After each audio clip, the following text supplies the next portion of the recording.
Ngayon tuturuan ko na naman kayo kung paano gumawa ng liniment or haplas.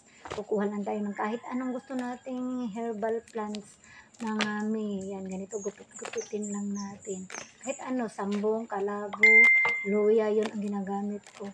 Kasi sa mahal ng bilihin ngayon mga may, kailangan talaga natin gagawa na lang para makatipid. Kasi kung bibili tayo, napakamahal. Kung gagawa tayo, makakatipid tayo kasi mas marami ang magagawa natin, konti lang ang magagastos natin.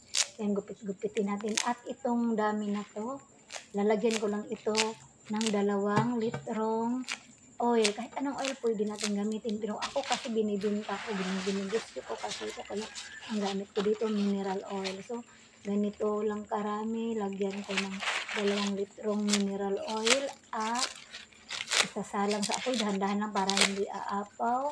Hinaan lang ang apoy hanggang sa maging crispy na o crunchy na ang mga dahon.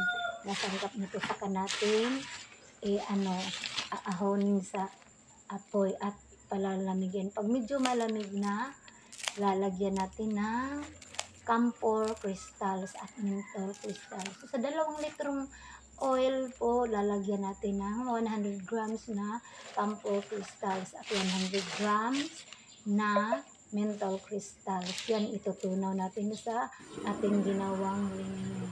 Tutunawin hanggang sa matunaw na lahat. Yon, pag malamig na, isasali natin ng mga lalagyan. Kasi binibinta ko to, sinasalin ko ito sa mga munting lalagyan. At saka ilalagay natin sa kahit na anong lalagyan yung mga gagamitin natin.